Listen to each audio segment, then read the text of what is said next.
Welcome to Strategy and Future. My name is Jacek Bartosiak. With me is Albert Świdziński, Director of Analysis, Head of Analysis at Strategy and Future. Hi, Albert.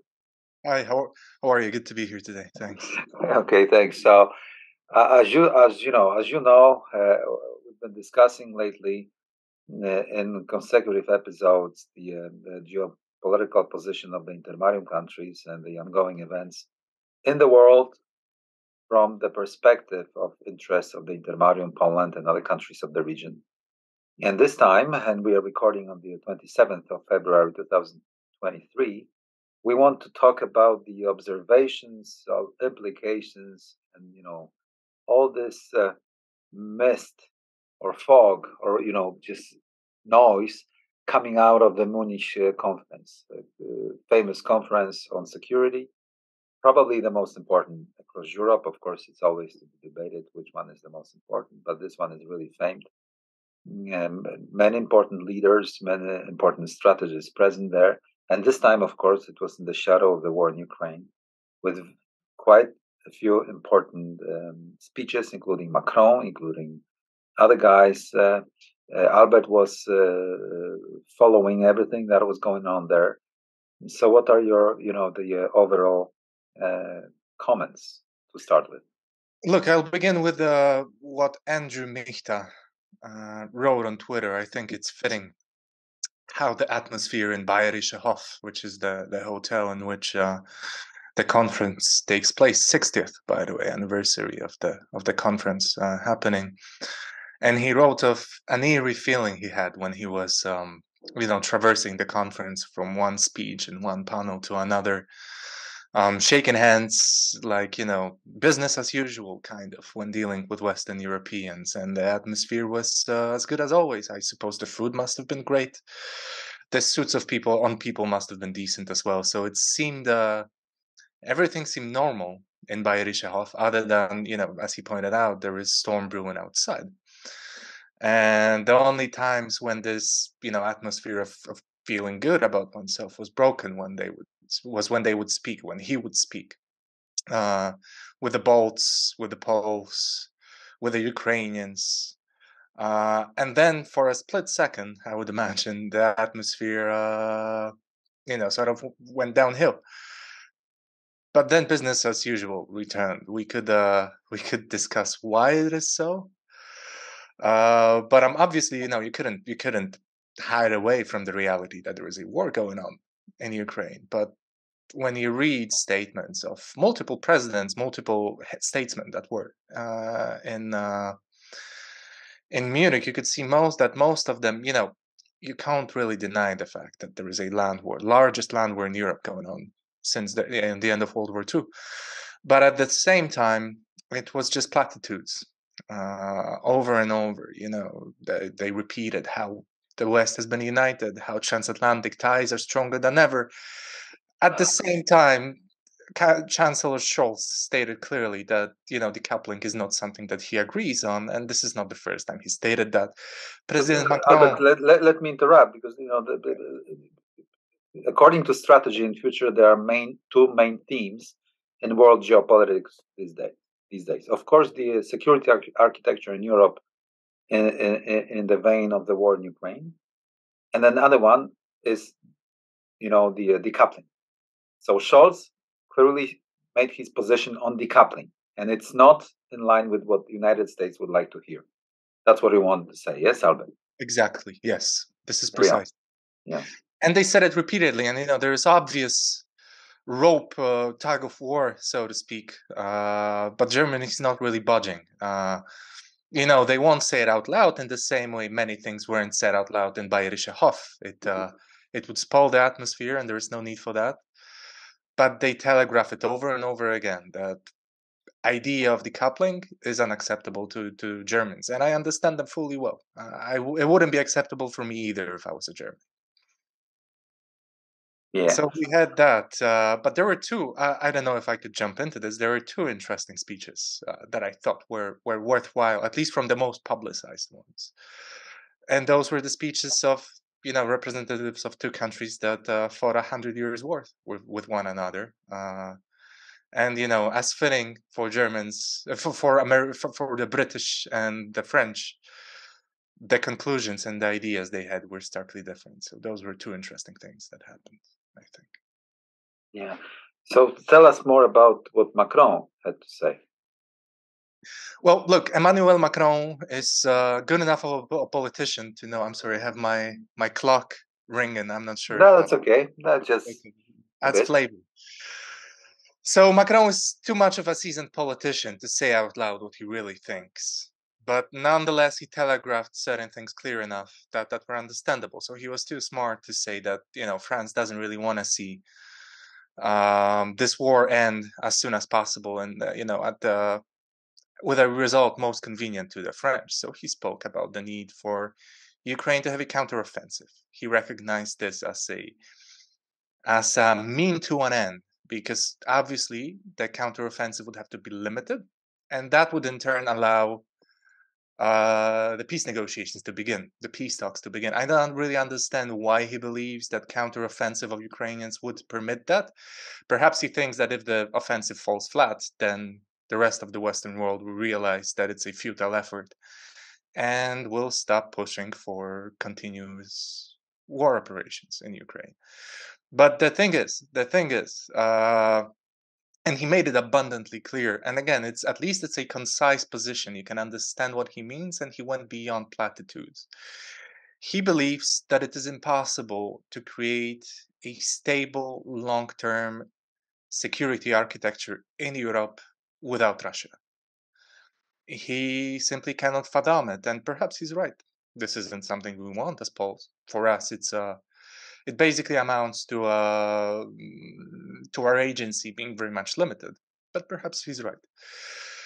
And he stated out very clearly. But if that's the case, then the goal of war in Ukraine is not to defeat Russia in a way that would make it impossible for it to project power to its west.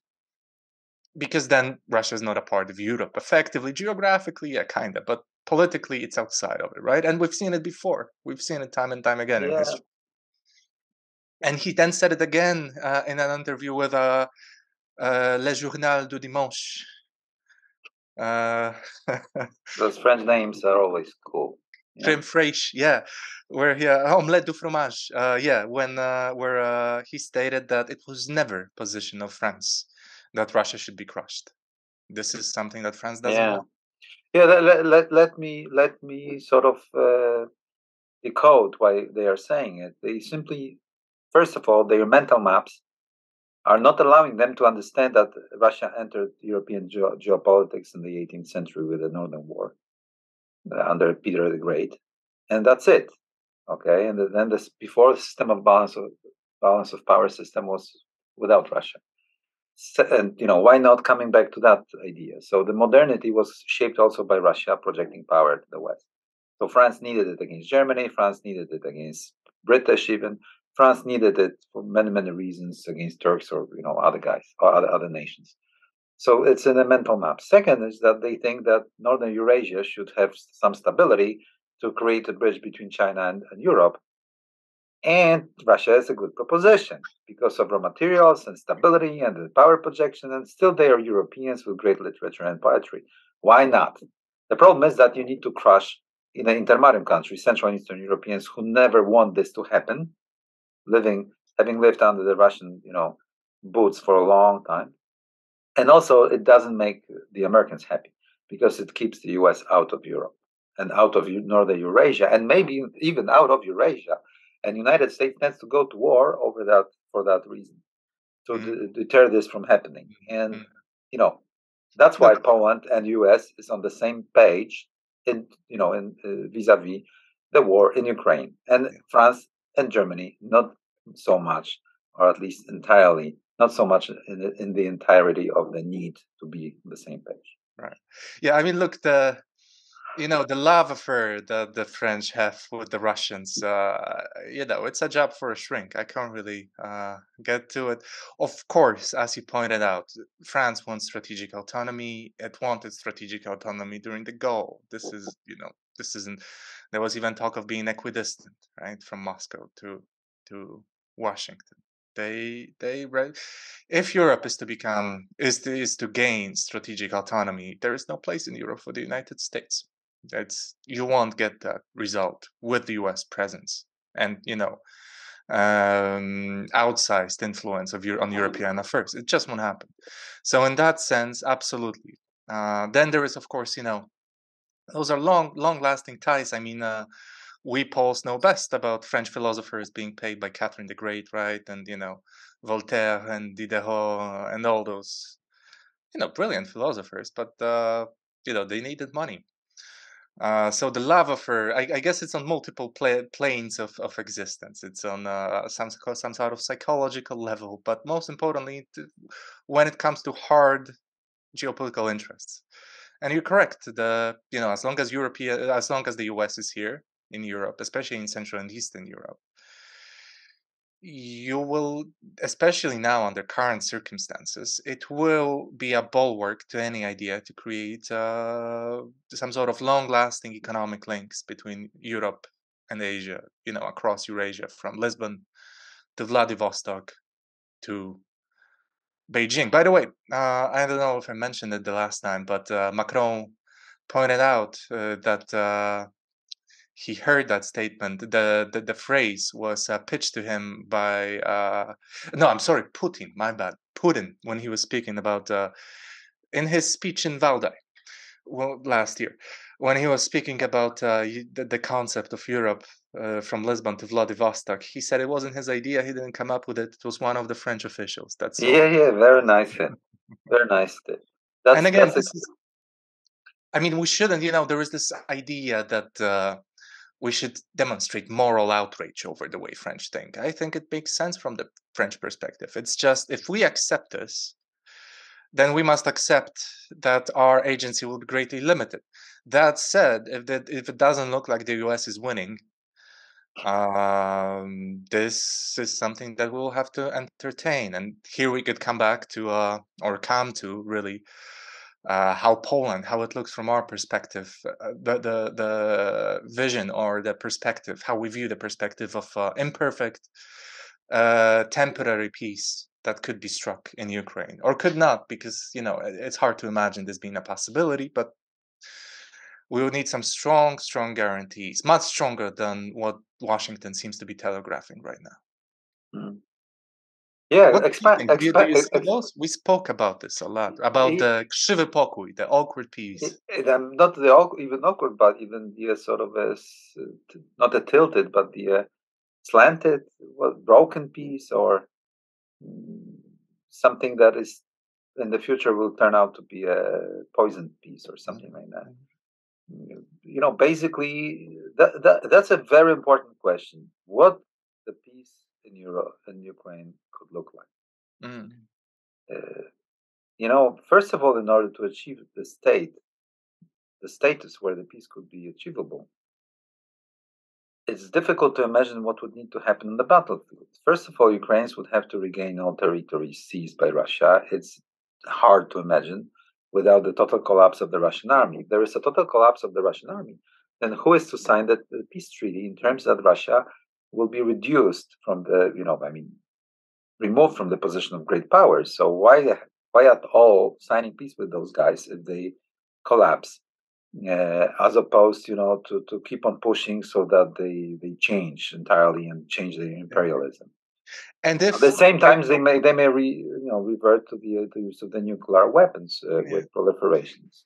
But even if less drastic outcome happens and Ukrainians are able to push Russians back, it's an existential conflict for Russia, and Russia is able to muster resources. So they wouldn't, especially when they get humiliated in the battlefield, they should probably double down. They should do another round of conscription, keep pushing. If Russians push, it's I don't see good conditions for peace, really. Me too. But let's assume that there is peace to be signed. The most important question is, to what concessions or what conclusions, what provisions of the peace treaty would Ukraine adhere? Or will they, because they keep fighting, they suffer losses. So what would need to happen? What would need to be promised so that they stop fighting? Either they would have to be blackmailed that there will be no weapons delivered, or they will be compelled to make peace. And under what conditions they would agree to it? But the security guarantees by the US, accession to NATO, but the Russians would not accept it. But also, if you're the US and you've broken one threshold after another, hesitantly, but you did over the past year, it's clearly your war at this point in time. And that was said multiple times in even at the Munich Security Conference, even among the platitudes. It was pointed out that this is a systemic war, that Russia placed itself outside of the system. And if you have a player, there was a very good paper by Professor Mazar, published by Rand, about the nature of systems, how to uphold a system. And if you have a player of the gravitas of Russia openly attempting to break it, there's a good chance that it won't survive it. You can't really have a player of the magnitude outside of that system. So that's a huge problem, number one. Number two, and we can circle back now to a Munich Security Conference and the speech of Rishi Sunak, the Prime Minister of the United Kingdom. And you could also, because again, when a question of security guarantees for Ukraine popped up during Munich, people were cautious about it. Annalena Baerbock, who was still more hawkish than Scholz, she wasn't really willing to touch that with a 20-foot pole. Even Antony Blinken, who was in a panel with her, also really wasn't willing to say anything that could be interpreted as the U.S. willingness to offer security guarantees to Ukraine. But Sunak was. Sunak stated that the Ukrainians Ukraine doesn't only need to win in the battlefield on the battlefield. It also has to win peace. So security architecture needs to be in place that would permit conditions for long-term peace in Ukraine. And that, stated Sunak, requires a new charter to be drawn during the Vilnius summit, NATO summit in Vilnius. That's going to happen, I think, in July this year. Mm-hmm. And as a part of the charter, Ukraine should be granted security guarantees. That's a big step. Unfortunately for us, maybe we're negative Nancy's over here at Strategy&Future, but for us, even that isn't really enough. Even if those guarantees were stronger than the Budapest Memorandum, this is still not enough. They have to real capabilities. By real, and not intentions, but capabilities. Sure, capabilities matter. Intentions can change overnight. And plus, I think Ukrainians wouldn't agree to anything short of Polish guarantees, because without the Polish territory, there cannot be supply. Yeah. So Poland will have to be a signatory to the peace deal with some probably provisos that we need to guarantee in a way. I'm not sure that Poland is ready for that, which is, at Strategy&Future, we would even, be inclined to accept that this is probably a reality on the ground.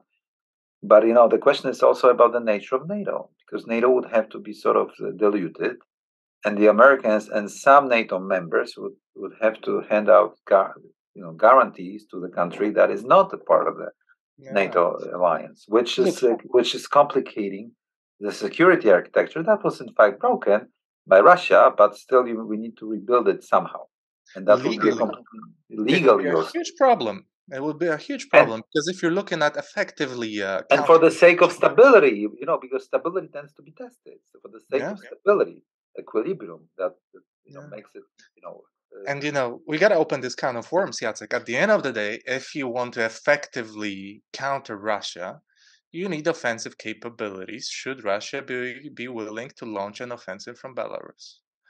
Yeah.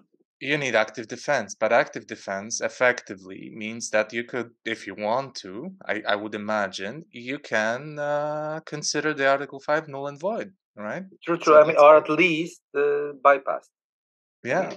Let's be more granular. Active defense for Poland. Poland having long-range fires and rockets and missiles and other things to keep at bay the Russian logistics, operating from Belarus, from the depths of Belarus, and Russia proper, and even the Russia proper.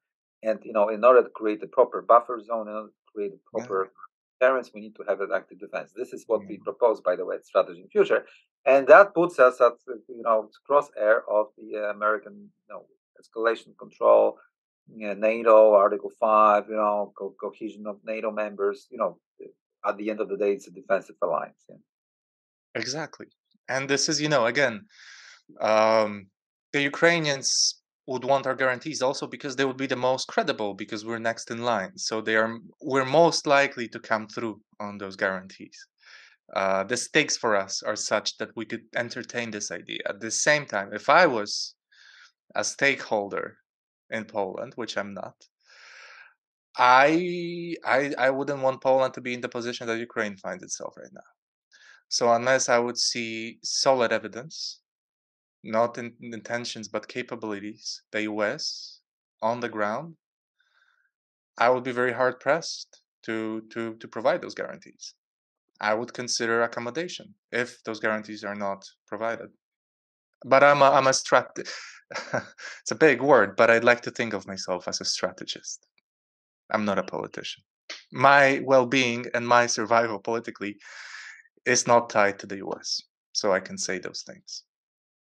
Yeah, so as you see, there is a plethora of issues that, of course, were not addressed at Munich. Old maps were still reigning there,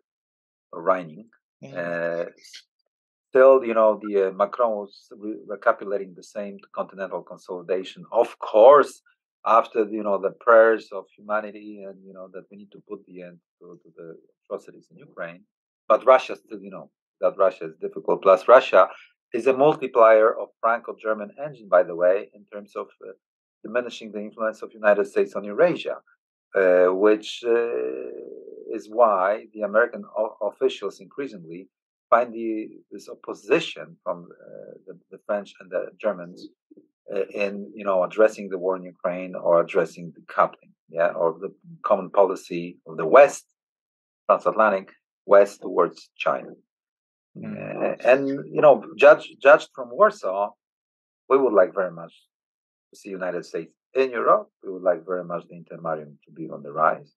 We would like very much to see the complete defeat of the Russian forces, and the regaining of the Crimea and the Donbass, and the growth of Ukraine, and maybe even the military alliance between Ukraine and Poland that could create a stability zone by deterring in equilibrium Russia, coupled with the Swedish and Finnish capabilities, and maybe Romanians, and with some high-end enablers by the United States or Great Britain, that would create a deterrence wall. But the continental play that Macron was referring to, of course, he had to be very polite and very gentle, gentlemen, at the end we were having a war. But still, they didn't remove it from the list, to-do list, right? They still have it in their mind. And especially that, anything short of, because effectively, if you want to permanently place a bulwark to Russia's expansionism, you really have to break the capability of its armies, but that's not enough. This is war outcome. But you also have to think about creating or shaping the geographic reality in Europe in a way that the borders would sort of support an ability to permanently block Russian expansion, which doesn't only mean being able to push Russia back from Ukraine. It also means, and that's equally important, pushing Russia from Belarus beyond Orsha, beyond Vitebsk, Orsha, beyond the Smolensk gate, and only on that you can embark. It can be your embarkment, your foundation for creating really a security architecture, a soundly constructed security architecture that would allow for blocking Russia's expansion. Otherwise, it's temporary. Optimally, also, the system should be equipped with long-range missiles that keep Russia's cities at bay up to the Ural Mountains. And this is not a sort of a magic words that I'm saying. These are the words of General Zaluzhny, commander-in-chief of the Ukrainian forces from the autumn 2022, that this is what Ukraine would need to keep the Russians at bay, because they are, of course, destroying the Ukrainian infrastructure. The same could happen to Poland, and maybe Poland and Ukraine should field such a system. And that also calls questions for the U.S. involvement, U.S. escalation, control, and other things. So, and that opens a bag with thousands of other questions, and maybe of which we'll return in the next episode. What do you think, Albert? I mean, look, the can of worms that would be open here is already being open in the Pacific, right? I mean, Taiwan is trying to obtain long-range fire capabilities. Japanese are, and this always again the U.S. during the 30 years of the end of history, the U.S. was very comfortable with having allies who didn't really have ambitions to develop those kinds of capabilities. There was no need for them to do that, and the US was comfortable with that because they were able to control escalation. But now the US, it's a sort of paradox because on one hand the US needs capable allies who are able to think of their own defense and fielding the appropriate mix of capabilities to effectively defend themselves. But at the same time, those capabilities imply coming into possession of weapon systems that allow those allies to independently, autonomously escalate. And as allies of the US, they could draw US into further escalation, right? So that's sort of a problem here. There are two opposite vectors colliding, I suppose. Before we ask you, if I could ask you, what do you think about the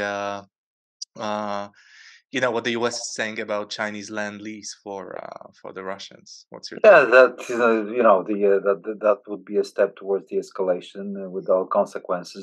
That this is the red line that cannot be crossed, and so on and so forth. The bottom line is that if the Chinese really push for that, that would be a game changer, in my opinion, in the war. But also, I think that given the mood at the Capitol Hill, we could be on the path to general world war.